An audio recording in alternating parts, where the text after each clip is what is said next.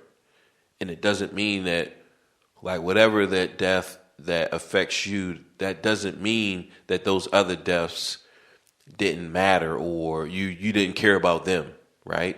Because my father, he passed before my mother, but like my reality, my existence, it didn't shatter. My will and my drive, it didn't shatter, right? But when my mom passed, it did for me. And I was closer to my father than I was with my mother, right? And we'll get into that. Like we'll get into. I don't want to just make this whole episode just like a Debbie Downer, but I am going to speak on it just because, like, why not? You know, like, why not? Yeah. So, but the whole point is that, you know, like, deaths, it just, it's hard, you know, for a human, it's just for humans, right? And, you know, like I was working, I'm loading a truck, I'm working FedEx, I'm loading up. This was probably like this time last year. And I think I was, you know, going through some jazz standards, like A Foggy Day and Misty, just some ballads, and, you know, which A Foggy Day is not really a ballad, but you can play it like a ballad. It doesn't matter. But it made me think of my friend Derek Kirk, right? And he was a school buddy,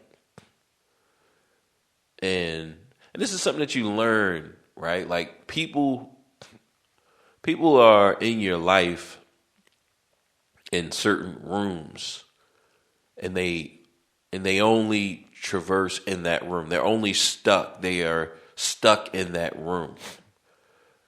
So when you go into that room, it's like, boom, now now you can, it's like they come to life when you're in that room.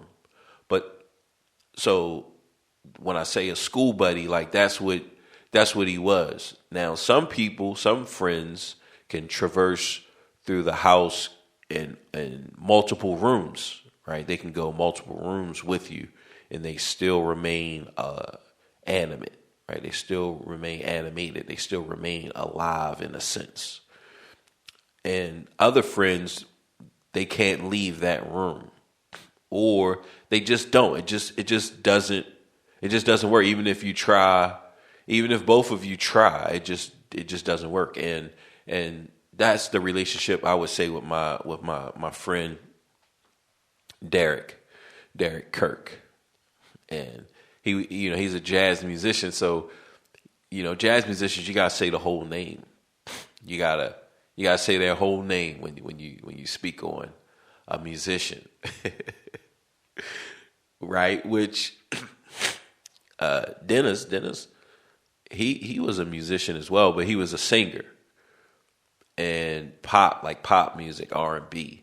So with that, you know, he had his stage name, and, you know, it's just family. It's just boom, you know. So we just look Dennis, but with Derek, like I said, I mean, you know, I just had such an admiration for him musically, like his musical chops and just what he represented, because up until Derek Kirk, right? We gotta say this, put some spec on his name. Up until Derek Kirk, the best pianist, right, that I've ever met in my life, that I've ever seen and just got a chance to be around, and just a huge influence was a guy named Theron Hawkins. So that's the Ron, right? So the Ron Hawkins,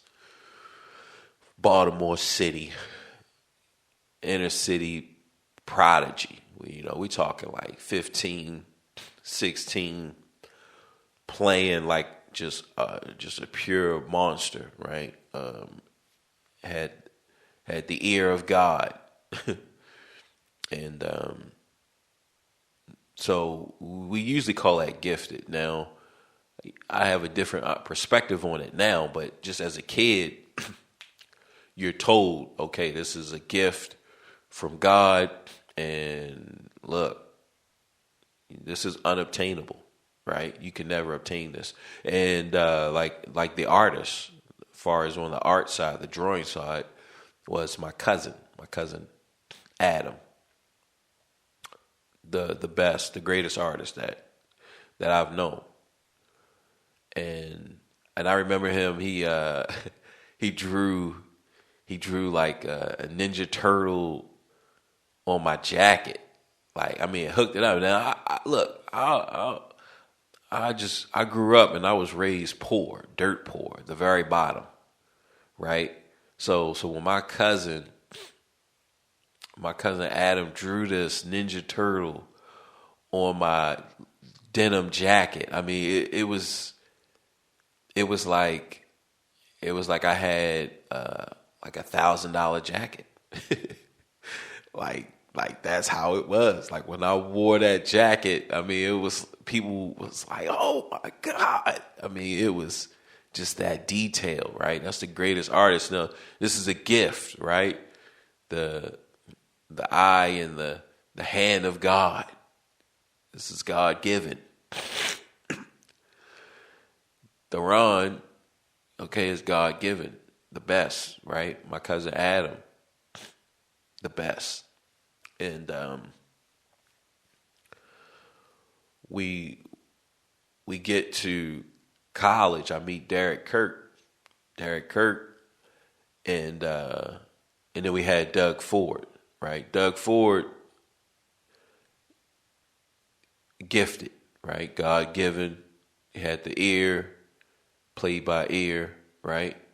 God given. Derek worked at it. Derek, he didn't have the gift. He didn't have the gift of God, right? Or the gift from God. Or not that gift, right? We're all given gifts. Like, we all have attributes. But the gift of, okay, you can hear this and you can play this, and you don't have a teacher, and you just are able to observe and to mimic, observe, and understand, right? He didn't have that gift, right? I don't have that gift. But I watched Derek surpass Doug Ford. And that was I needed to see that. Because when you're a kid, like when you just come from a limited perspective, a limited background, it's like that cannot be surpassed, right? That gift cannot be surpassed. Like the very best in the world has been, given this gift from God, right? Like that's the assumption. Now they don't say it. And the people who have these gifts, it's not like they're going around showing, I'm the best, I'm the very best. Even if you feel like if you feel like you're the best, then you should feel like you're the best, right? But the perception to the youth, right, and to someone who can't do it is, well, don't even try, right? Like in art, okay, you don't have the gift, that the eye and the hand of God, so don't even try to draw on this on this God level, right? Like, don't even try. You're not, if you don't get math, then you're not a math prodigy. Like, don't even try to become an engineer. If you're not reading 3 grades ahead of whatever grade you're in, look, you don't even have a gift, man. You just a dumbass. Like that was a perception growing up. Like that's what I thought. Look, man, I don't do well on these tests. I'm just a dummy, man. I'm just a dumbass. I don't get this math. All right, look, man, I'm just stupid. I can't get it, right? And I think that like that type of thinking, right? Because no one says it, but if you don't understand it, then that was my interpretation, right? I didn't know that it was hard work and that, you had to work hard. Like I never knew that. I never knew that it was hard work. I grew up believing that people are gifted in these areas, so you either excel or you don't. You're either fast or you're not. You either can play football or play basketball or play baseball, or you cannot. Like that was my understanding. I didn't know that you could work at it. So once I met Derek and I was able to see Derek surpass Doug, like it was like a revolution in my mind, in my brain. It was like, yo, this can be done. Right now, if both of them were working just as hard, right, then they would be equal. I mean, that's really, because there is no best, like really in the grand scheme of things. Now, when we're talking about what did he excel, like his jazz ideas, his execution, right? Like his execution surpassed Doug Ford. But I'm sure creatively, if you like Doug, if you like Doug and you like his sound and what he was doing with the music, I'm sure that you would still like Doug. You would still prefer Doug over Derek, right? But Derek's playing spoke more to me. So I like Derek, and to see him surpass Doug, right? It was like, yo, like wow. Because in music, like the ear doesn't lie. And there's a certain level that you have to obtain. There's a certain level you have to get to, and then you can like, all right, now you have arrived. Now you can figure out who you are, right? So until you get to that level, we can tell who's better and who's not. So I could tell that Doug was better, right? So and then that moment came where where even Doug was like, man, I got practice. Right? So that shook up. That shook up my reality. So Derek was very pivotal. Now, as a student, because I feel like I'm probably I might be like 10 years behind. I would say I'm 10 years behind. I would say that. And a lot of us could be 10, 20, 30 years behind. Some of us could be a year ahead, right? Some of us could be 1 year behind or 2 years behind or however many years ahead, right? So, but I feel like me personally, I'm like 10 to 15 years behind, meaning in my maturity, I feel like I was behind. So the first time when I did college, I was probably 18, 19, right? And I just didn't do it right. I didn't do it right, but that was only in lack of maturity, and not in like I didn't have like the Tupac scholarship. That was something that I can't even say that but it was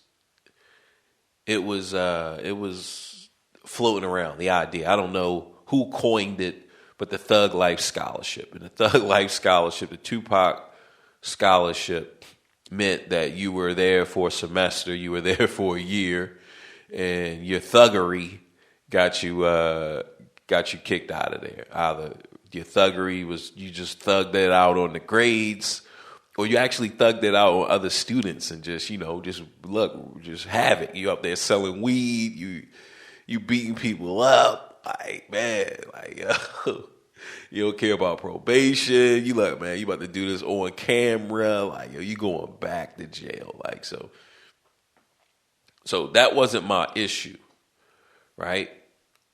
But I didn't have the academic maturity. So I went about school, and people, if they knew me, I'm sure they would say like, "Oh man, Bo, man, he's a pretty intelligent guy," or Bo is, he has a good head on his shoulders. But in the academic setting, I wasn't there yet. So I feel like I just squandered my years, so I remember, look, I took biology maybe three times, maybe 3 or 4 times, right? Biology 101. And maybe I took chemistry once. And I remember dropping it. So the first time, because they tell you, all right, I think after a week or two, or however, the teacher would say, look, man, your test and everything is just not looking good. You don't want to get a bad transcript, or you don't want this on your transcripts. La la la. So that first semester or that second semester, whenever I took it, I dropped it, right? And I had I had a bunch of remedial courses, Old 99, Old 98, right? Math, reading, writing. Look, I had to start from scratch. And so academically, I was in a process of rebuilding myself. Even though I still had social maturity, but academic, I just wasn't developed. So I go, I'm in college and I'm knocking out the courses. I'm probably in there 4 to 5 years straight, right? No time off. And then I leave. And when I come back, I have to take these courses. Some courses I have to take again. Now, that second time when I got back into college, right, when I'm like, all right, I got to finish up this degree. I got to, I've been in there for 5 years. I need to finish. I need to get this piece of paper, right? So the second time when I go in, academically, I'm a little bit more mature, but that breakthrough didn't happen until that second time, right? So I'm in there, and I remember I was failing Spanish. Okay, Spanish 101. I'm failing. The professor comes to me. And the professor says, yo, you probably want to drop the class. Right? This is my I got you, what you gonna do? And I remember side note, that what you gonna do, it was we had a gang war. This is back in the hood, Baltimore. And it was a gang. It was like a gang from down the bottom, or Preston Street, or whoever. I don't even know. It was a bunch of them. I mean, it was so this OG, and I told this story before. This OG was telling us this OG was telling us how he like, yo, how he killed, like, yo, he was a killer. Like, yo, this OG was telling us how he killed people, right? He was telling us how he killed people. He had the work in the house. So, look, I mean, if y'all need something done, I mean, holler at me. I mean, that's pretty much how he was setting it down. Look, man, y'all need this work. Y'all need anything. Y'all need some anything handle. Holler at me. So, he just telling us. And like I said, he's bragging on how the lives. Look, man, let the bodies hit the flow. Let the bodies hit the flow. Let the bodies hit the flow. Like, look, man, this guy's he's not remorseful. Okay, so we're having this gang war, and I mean, I don't know how many guys it was, but we have a little small block. Far as the distance between the houses on one street versus the other, so it's like a one lane. One car, or like only one car can go up, and it's a one way, right? So it's one way north, and only one car can come up at a time, and you can't even park on the streets. Like I don't even remember cars even parking on the street. If they did, it was like temporary, but cars didn't even park on the street. So I want to say, I mean, just from my mind, just my memory, I'm going to have to go with like 30 to 50 guys. I mean, it was a lot of them. And I remember, so we're at the midpoint of the block, and they're at the entry, right? They're at the entry. They just like, they like coming, they're like crowding up around the entry point, right? Because anybody, like, look, they don't know what we got, so they just not just going just run like, yo, they just look, freedom. They just charge it like, nah. They had to form. All of them had to, get together and at a point so that they could all rush together, right? No, they ain't had no heart to just run one at a time up into our block. Like that did not happen. So as they're, building the numbers at our entry point, I remember this killer, right? OG kill him. He was like, he went in the house. He went to the second floor and looked out the window. Was like, what y'all gonna do? And I remember thinking like, man, like, yo, man, I thought, look, I was feeling good. Until you dipped out. Like, yo, man, I figured, this killer tactics, we was good, man. We got killer on us with us, like, yo. But so that happened in the Spanish class, right? Well, what you gonna do? And so the teacher comes to me and she says, like, look, it's not looking good. Like, yo, you need to drop the class. And I was like, I can't drop the class. This is my second time back. And this time, like, yo, I'm paying. Like, I'm paying for this stuff out of my pocket. Like, yo, I cannot afford to take this class again. And I need to graduate. I need to finish this stuff, and I think it took me like a year and a half to finish everything, right? And it was like, yo, I need to finish everything. Like, I don't have time to redo this, and like, yo, I don't have time. Like, I just don't have the time, and I don't have the money. She's coming to me. She's like, look, like, yo, you're failing. You going, like, you got an F, and you're, like, yo, and at that moment, like, that's when I just turned on, like, flame on, like, oh, your boy came alive academically. Like, it was at that moment. So I'm like, nah, I can't drop it. Like, look, I gotta crawl out of this. Then I gotta crawl out. Then so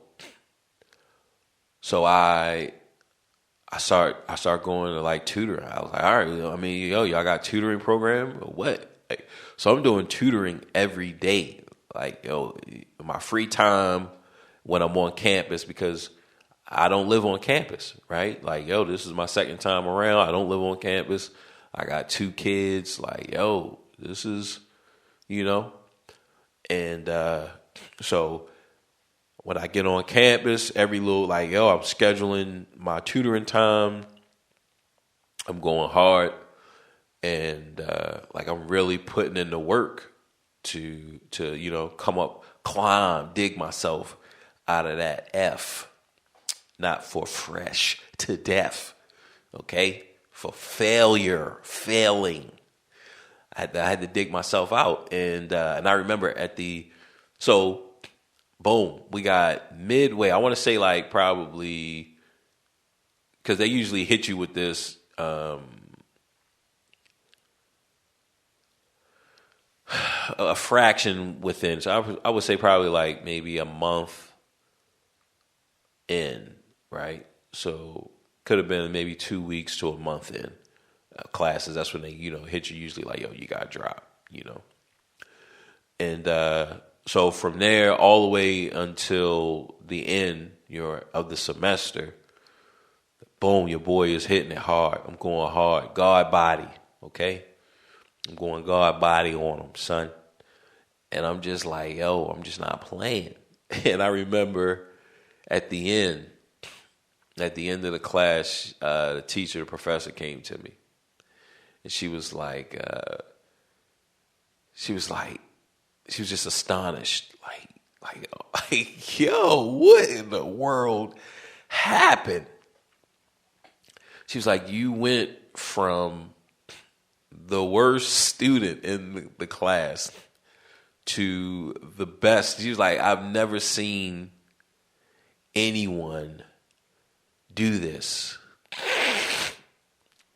She's like, I've never seen anyone do this. I just turn an F to an A. And she was like, and the only reason why you're not going to get an A is because you are crawling from an F. She was like, but you are an A student. She was like, you should take a minor. She was like, look, you might as well just go ahead and minor in Spanish, right?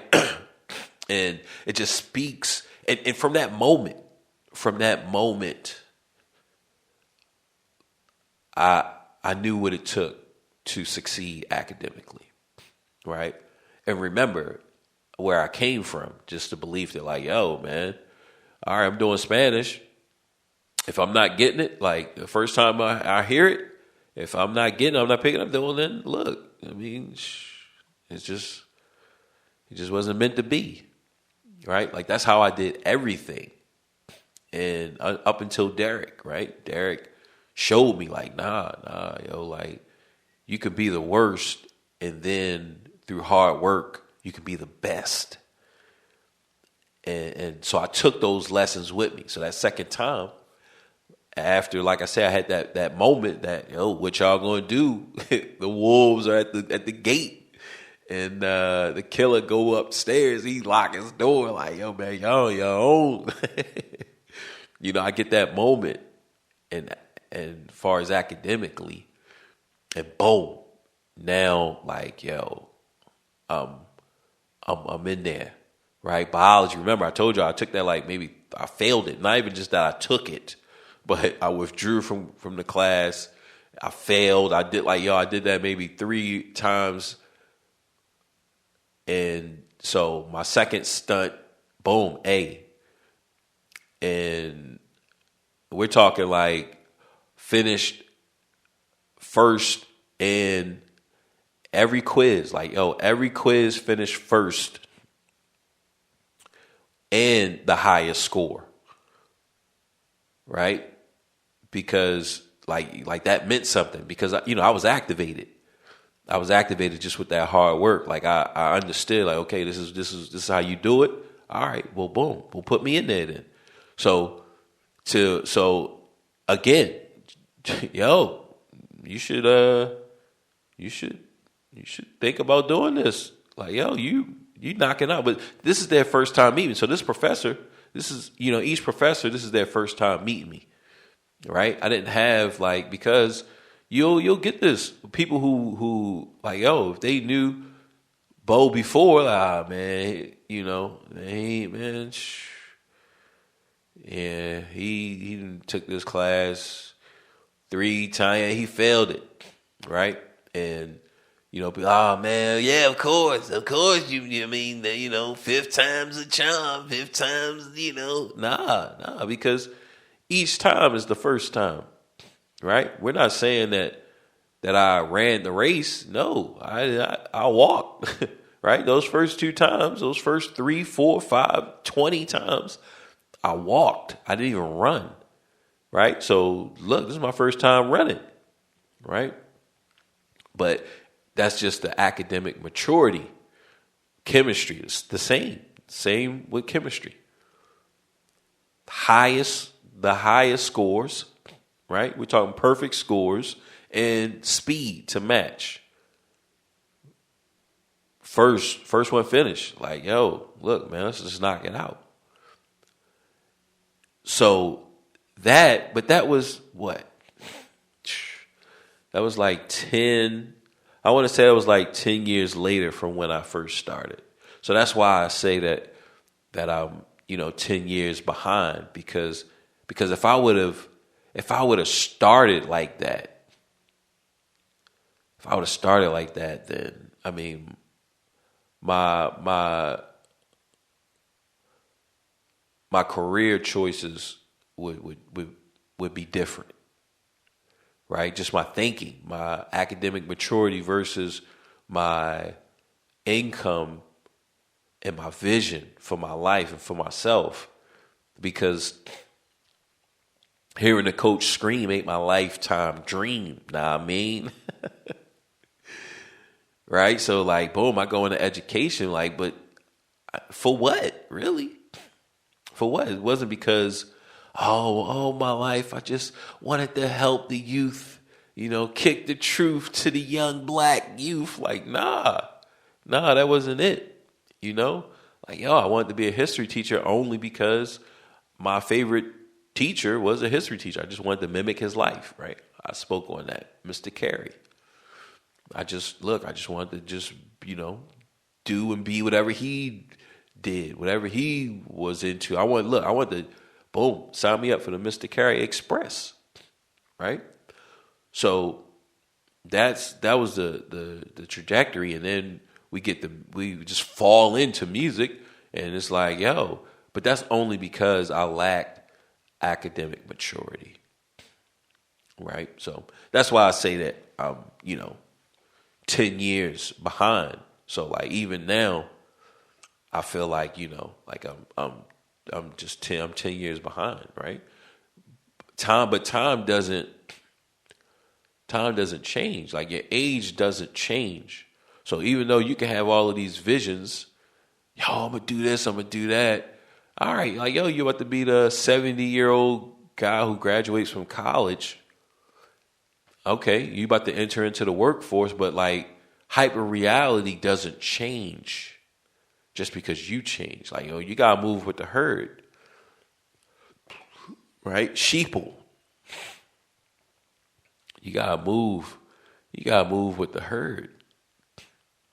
So, I look at that, but ultimately what we're saying is, that's the type of breakthrough that I had because of Derek. So I'm working on the truck, right? It's this time last year. I'm working on the truck. And I'm thinking about Derek, and I'm going over, I'm singing to myself, like A Foggy Day, and Misty, and some of those standards that Derek used to always play for me. And I just started crying. I just was like, yo, just broke down and just was crying, mid shift, right? So the way it worked is, you work a truck by yourself, right? And so here I am just crying in the truck. I'm supposed to be working. And I just had to pull myself together like, yo, man, I got to work. Right? Like, yo, I got to work, man. Like, it's like I just didn't even have I just didn't have time to really properly mourn over Derek's passing, over Derek's death. And there's so many others. Like, just as a kid, so many people died, and till you was just numb, right? But I just didn't even get a chance to mourn over that. And I just went over we just went on this long tangent on how Derek impacted my life, how impactful he was, just through example. Like, it wasn't nothing he said like, yo, Bo, you can do it, you just gotta work. No, he didn't say anything. Look, man, he was a true musician. A musician, it's very rare that they give you jewels and they give you secrets, because there are no secrets, right? This path, the path that you are on, is for you and only you. And no one can unlock it for you. No one can give you a shortcut. There are no shortcuts to the path that you are on. There are no shortcuts. Like, even if you're the prince, right? You're born in some wealthy, family, like upper middle class, or it's really not money as long as the culture there. If you come from a long line of like intelligent people, right? Meaning, your grandmother was intelligent, your mom was intelligent, your father was intelligent, his mom was intelligent, his father was intelligent, right? So certain habits, certain things that are set up that both parents went through. So when they have a child, they're going to bring their child up the same way, right? Now, that's a perfect type of scenario. Usually moms and dads come from different backgrounds, but, well, I can't say usually, because the American way, the Western way, and the the Asian way, right? Mainly, this is the human way, is through this same type of culture. People who come up and grow up together usually mate, have kids, and they bring up their kids the way that they were brought up. But the black, and when I say black, it's just really pertaining to me and my experience, because everybody's different. But the black way in Baltimore, and for what I can observe, it's not like that. Because when you're black, like you just get lumped. You just black. So it doesn't really matter what color, what texture hair, what education, what anything. Like, yo, you black, you just lumped up into this goo, right? This gumbo. Ooh, I just made some gumbo too. Probably like a couple of weeks ago. And it was delicioso. Okay? Look, I hate to brag. Look, usually I don't do this, but I'm not trying to be rude. Hey, girl, what you do? Oh, look, man, I know some of y'all hating on Kels, but that's my man, okay? Like, yo, y'all don't know him, so it is what it is. That's my man. That's my guy right there. So I'm going to love him, We all got issues, and look, it is what it is. So I'm going to sing his songs. I'm going to play his music. Like, yo, that's my guy right there, man. So Kels, keep your head. You feel me? Like, yo, man, everybody don't hate you, my nigga. Anyway, so where were we? Before we just jumped off on that Kels rant. But we're talking about just being lumped up into this gumbo, to this stew. And you're going to get like smart So the way it'll work is it'll be like a visual connection, right? That's the way it works when you're in gumbo stew. So usually, like when you're white, if it's like a girl or a guy from the other side of the tracks, like y'all won't even meet each other because, you know, you'll go to one school and that'll be it. Like, yo, you'll go to one school and the guy from the other side of the tracks, he'll go to another school, right? So if you're talking about, and we're talking about upper echelon, but even middle class, right? It's still going to be like, yo, he or she is from the trailer park, and look, we don't associate with them. Like, white people are really good at that. Like, and it's not even like a shot. It's not even a shot because I think people in general are good at that. Like, people are good. People are good at that as well. Okay. Oh, this person is from here. This person is below us. Right. But white people, they have this culture, right, that we call the United States. Now, yes, it is a mixture of all the different races, but it's still an extension of the Roman Empire, right? Like, yo, people feel like, yo, the Roman Empire ended in whatever. No, it did not end. Like, yo, it's still here. It's still around. This is an extension. This is just the evolution of it, right? The United States. And so with that being said, the black experience is usually, boom, you'll have a girl or a guy who was raised in a good house, right? A good family. Maybe they live up the street from me. Maybe they live like, let's say, they could live right across the street from me. They live right across the street.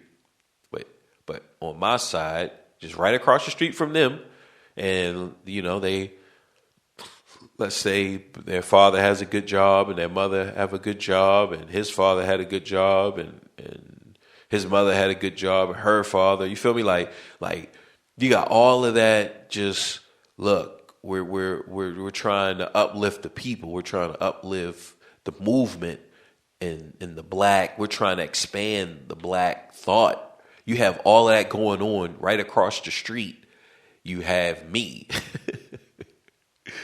And that's not to say that, like, yo, I'm a bad catch, but yo, I'm a bad catch, especially if you was raised with this like forward thinking Martin Luther King, like, yo, man, I'm not a good catch. You come from a Martin Luther King household, like, yo, I'm not a good catch. You come from a Malcolm X household, like, yo, I'm not a good catch. Like, yo, it is what it is, okay? Because, like, because across the street, it's lawless. Like, yo, man, we didn't already saw a dead body. Like, some woman, I remember a woman got murdered by her boyfriend, and like he threw in a dumpster, the school dumpster. This is a 6th grade, right? So this is Lombard 6th grade. So this is what, you know, this is what your boy Bo has been up to. All right, like we already know the smell of death. Like, yo, you know, people already dying in alleys, and we got crack. People strung out on crack, and we got bullies. It's lawless. Like, yo, people getting beat. Like, yo, I'm talking about, like, yo, getting beat to death. That's probably like around 11, right? It could have even been younger. Could have been like 10, 11. You know what I mean? So, like, that's what's happening across the street. So, like, on one side of the street, you got the movement going on. But on the other side of the street, like, yo, man, this is, like, yo, you got crack. Like, that's what's going on. And that's the side I'm from. I'm from the crack side. So even though a person can have a perception of me like, yo, look, okay, by the way I talk, or the way I walk, or the way I look, or the way I smile, but it doesn't change the culture that I'm from, right? Because the culture just means what what I see as normal, what I see as acceptable. Now, once you become mature and you become cognizant, then you can make a decision to say like, yo, man, that's not right. Right? You can say like, yo, that wasn't cool, or this wasn't this, or this wasn't that. But when you're growing up in it and you're experiencing it and you're seeing it every day, this is just life, then that's what it is. It's just life. Like it's not even wrong. You're not even looking at it being wrong. And there's so many things, it's so many things that I've been exposed to growing up, on the crack side of life, that it wasn't like, just as a kid, it just wasn't wrong. It was, look, this is what it is, So that's why I say that, like, yo, I'm not a good catch, right? Like if I had to pick someone for my daughter, it's definitely not going to be somebody like me, right? If I had to pick somebody for my wife, it's definitely not going to be me, okay? I'm just here. Like I told you, I'm selfless. Like, I know I'm not even supposed to be here. Like, and that's just the truth. Like, I'm not even supposed to be here. And that's how I feel. And me, like, kind of getting a breath for my nose, like, that's not even me crying. Like, with me crying earlier, it was just the sadness of my little cousin, and the way his life turned out because of the death of Dennis, right? But I do want to shift focus a little bit for the remainder of the time. I think, how much time do we put in on this? An hour. All right, so we got an hour and 5 minutes, and I'll probably wrap it up a little bit because it's, we always can talk about these things. This stuff isn't going anywhere, but just this new year, just realizing that, death is impactful, right? And you matter, okay? Like, yo, you're listening, you matter. Your life matters. The things that you do, it matters. All right? I love you. Okay? Your friends, they love you. People, they don't even say it a lot.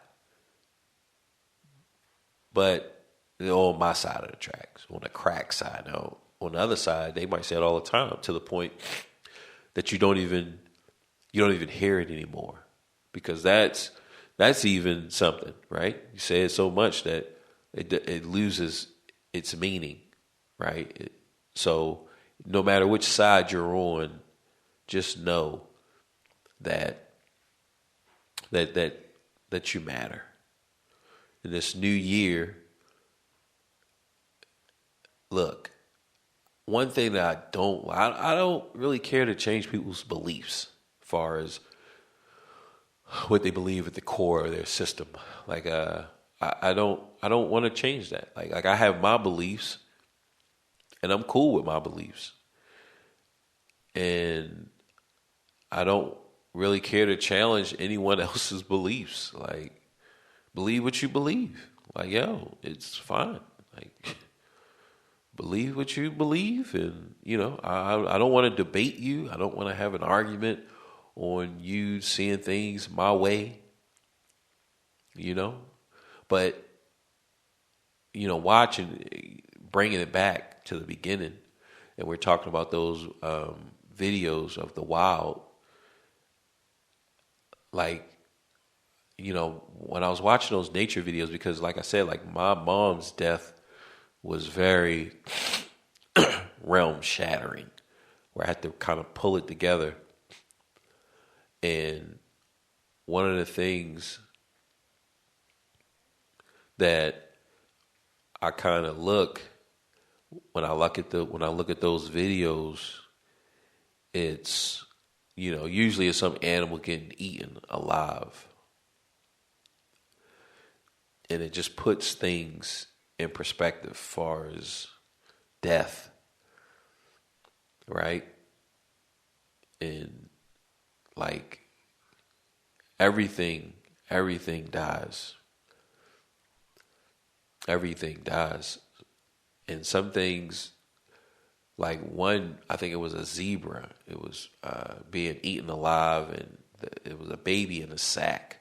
So as it's being eaten alive, they pull the baby out. Maybe it's a hyena or a pack of wild dogs, and they're eating this zebra alive, and then the baby, is in the sack. They rip the baby, boom. They start eating on the baby. So this is, this is the baby's welcome to the world, right? Like, you're not even supposed to be here yet, right? Who knows when this mother was about to give birth? Who knows when that was going to happen?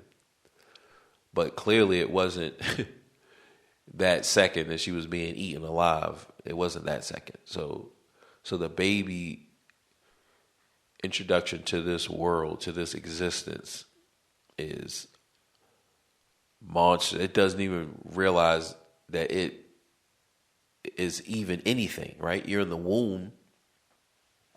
And, I don't know how it is for a baby. I'm sure it has to be different for an animal, because most animals, as soon as they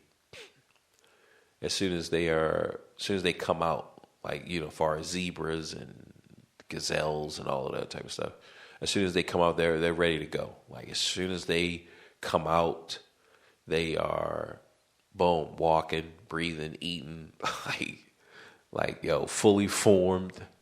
They're ready to go, right? Now that's how it is for some.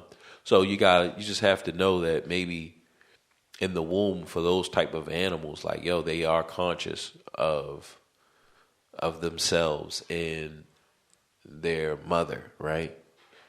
Like, they're conscious. There's some type of consciousness, like a higher level of consciousness, or there's something going on that we don't understand that's higher than, versus like a human infancy, whereas the baby has to be taught everything. Like, okay, it can breathe and it can eat, right? Far as it can, suck on the mom's breast.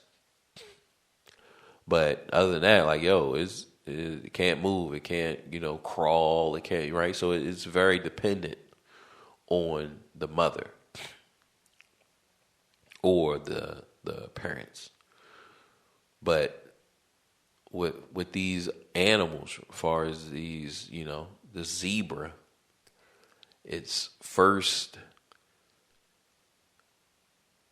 gleam into our realm, to this true physical realm, is this foreign creature killing it. like that is its first breath. And it was, this was a nice size calf, or, like I said, it was ripped from the mother. So who knows when it was going to be due, but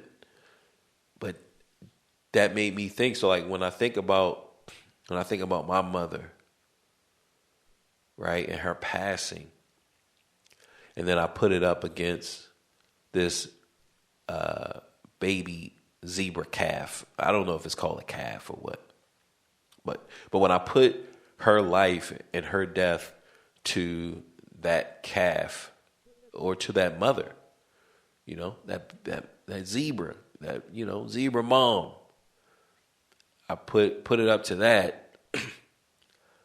I don't feel as sad, because who's crying for that zebra? Right? Who's crying for that zebra? And her baby, who was ripped from her belly as she was being eaten, as she was, because they eat you from the genitals. Like, that's how they eat you. They just eat you there, split, and just work their way up. And, you don't die. Like, you don't, so like the legs, all of that stuff is just, could be torn to shreds, and belly, and like, it takes a while, before the animal loses consciousness. But like who's crying for that zebra? Who's crying for the little baby zebra? Didn't even get a name, right? Didn't even get a chance to do nothing. Didn't get a chance to experience nothing. Just some foreign creatures just ripped them open, ate them. And his mom, like, that's what the zebra's mom is seeing. The zebra is aware, right? I'm pregnant. I'm going to be giving birth any day now. And, we're going to go through the same path that, that I went through as a little zebra, right? And who knows the life of that zebra, right? But like, no one cares as far as humans. And as far as zebras, when that one, got separated from the pack or whatever, like, they do what they can do, but then they move on, right? So, like, it seems like there is no mourning. And that's not even a bad thing because look, life is eternal. And it could be no matter what you believe, right? I'm not really here to talk about your beliefs or to change your beliefs. But for me, when I put even my cousin, right? Even my little cousin and Dennis, like, when I put their life up against, the wild, I put them up against the wild. It's like, we as humans, look, we just have to appreciate every moment that we do have. So I think, ending the episode and bringing in the new episode, right? This is the kicking off the new year. I think that the statement is enjoy or be present, right? Feel the hurt, feel the pain, feel the laughter, feel the joy, but experience every moment. Don't worry about when it's going to end, because it's going to end. So that's not even, look, so put that and throw that in the back, right? Throw that in the back. Look, it's in there somewhere, right? It's in the truck somewhere. Man, you got a needle in a haystack, right? It's like, it's like, man, yeah, that needle is in there. I'm not even going to look for it. Right? Because it's there. Like, it ain't going nowhere. So I don't need to go look for it, right? You don't need to go look for the end. Experience the now. So I think that is what we gotta experience the now. So as you listen to this, those of you who made it this far in the podcast, thank you. I definitely appreciate it. Big hug from me to you. And get it in. Get it in this week. Get it in this year. Get it in as long as you can. Whenever you feel down and you feel lonely, anytime you're feeling blue, anytime you feel downhearted, that's the time. Ooh, that's the time. Ooh, look, we got to throw those melodies out. All right, so anytime when you're feeling these feelings, just know that it's normal. It's okay. You made it this far. You can go one more. You can go one more step. You can go one more day. One more day. I'll be listening to Nate Dogg. That's in my playlist. So yeah, that's it. Okay, that's our episode. Now we do have. Let's see what's up with this. Cause I'm trying to get back into the music. Cause remember I told y'all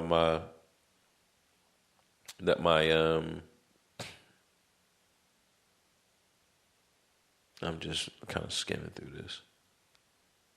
Your order was updated. Items have been updated. Please find below your updated order details. So we'll see. We'll see what your order status. But yeah, I'm definitely getting back into the music. I've been practicing more, and I've been playing like Tekken. I've been playing Tekken, which I don't stop on that anyway. So that's all good, right? So I'm playing Tekken. I'm playing the keys, and I'm gonna be streaming. So I'm gonna be doing Bono's music more, dropping more content. But I'm gonna be practicing and playing more just because I want to play, right? When my mom passed, I stopped playing. So I stopped playing before because I moved, and then that just kind of boom, kind of took it away. But like I'm pulling myself back together, and I'm having visions like, I want to, get my master's and my doctorate and then teach on a college level. So so that's good to have. It's good to just have a dream and a goal, right? I feel like when you don't have it, then you're separated from the pack, and when you're separated from the pack, you're separated from the herd. Now you're a target for them wolves, right? So you don't want to do that. You don't want to be separated and be a target. So let's see, what is this? Shipping. I don't believe that I ordered a physical copy.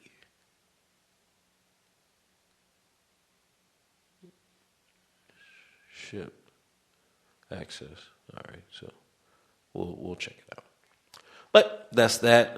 Thank you guys for hanging out, and until next time, look, we're definitely gonna try to get back on schedule to where I'm releasing on Wednesdays. But I'm gonna just figure out the best day because I gotta kind of really lock this in. So I'm gonna do that. I'm gonna figure it out, and I'm just gonna be posting content like as I need to be regular with it, then I will be. But I'm not gonna put any like, yo, man, I gotta drop it every week so that people know, and then like, yo, I can grow. Like, nah, man, like I'll know, like I'll know when it's time, and really a lot of this stuff is based on fame, and that's what I don't have. Like I don't have fame, so there's no need like trying to.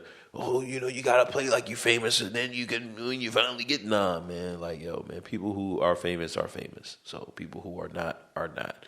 And when that moment comes, like when that Haiti moment comes, which is, a tragedy, like, yo, do I really want that? No, right? When I say that Haiti moment, that means like, yo, Wyclef was doing his thing and doing like Haiti reform and Haiti work for years, right? Like, yo, since he got put on. So that was like 94, 93, 94. So he's been doing this since 93, 94, but it wasn't until disaster in Haiti that was maybe at least within 10 years, right? I'm not really sure when it was, but that's when it was like, it was this huge movement, and he had the most, like that spotlight was on him, right? So, I don't want that. Like, I don't want a disaster to put the spotlight on me. I don't want to lose somebody for the spotlight. I'm good. Look, I'm good. Like I told you, I'm not even supposed to be here. So, look, I'm good. I don't need I don't need disaster and strife for a spotlight. Like, I'm good. I'm good. So, with that being said, Reese's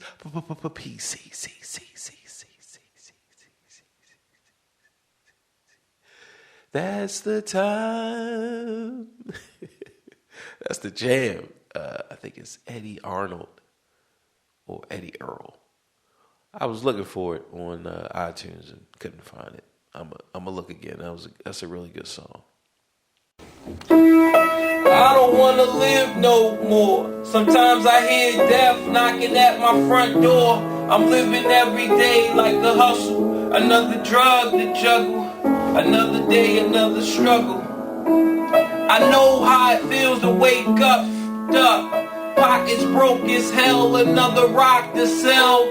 People look at you like used and selling drugs to all the losers, man, Buddha abusers. But they don't know about the stress-filled days, baby on the way, man, bills to pay. That's why you drink Tanqueray, so you can reminisce and wish you wasn't living so devilish. I remember I was just like you, smoking blunts with my crew, flipping old 62s, cause GED wasn't B.O.B. I got P.A.I.D. That's why my mom take me. She was forced to kick me out, no doubt. Then I figured out Knicks went for 20s down south. Packed up my tools for my raw power moves.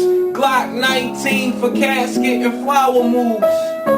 For chumps trying to stop my flow. And what they don't know will show in the autopsy. Went to see Poppy, they caught me a brick. Asked for some consignment, he wasn't trying to hear it. I'm smoking mad Newports cause I'm doing court for an assault that I caught in Bridgeport, New York. Catch me if you can like the gingerbread man. You better have your gat in hand, cause man, I don't wanna live no more. Sometimes I hear death knocking at my front door. I'm living every day like a hustle, another drug to juggle, another day, another struggle. I don't wanna live no more. Sometimes I hear death knocking at my front door. I'm living every day like a hustle, another drug to juggle, another day, another struggle.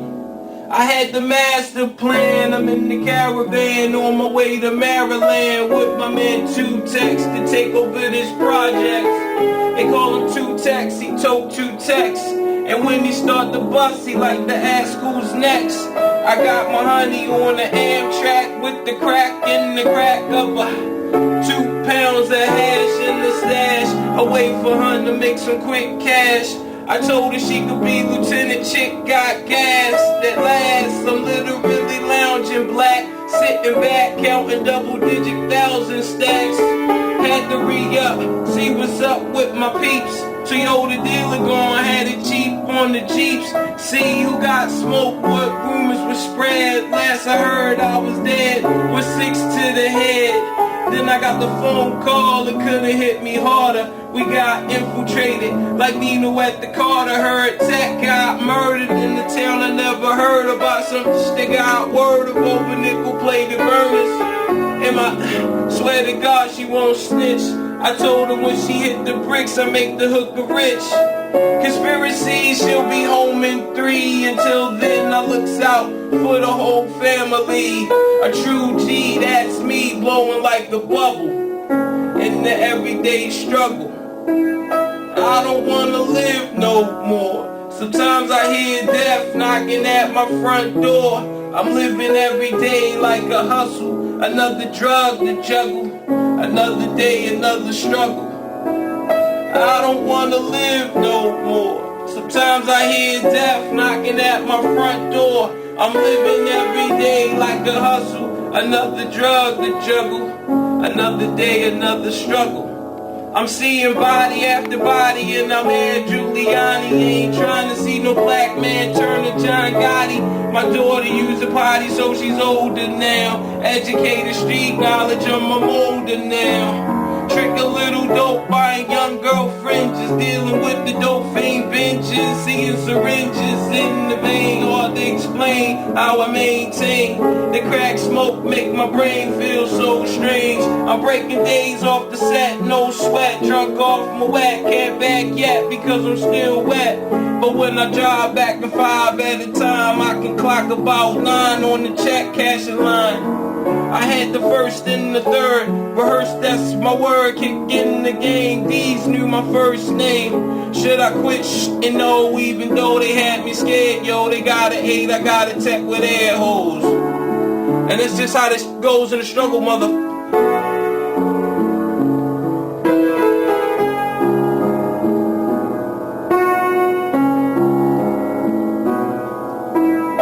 I don't wanna live no more. Sometimes I hear death knocking at my front door.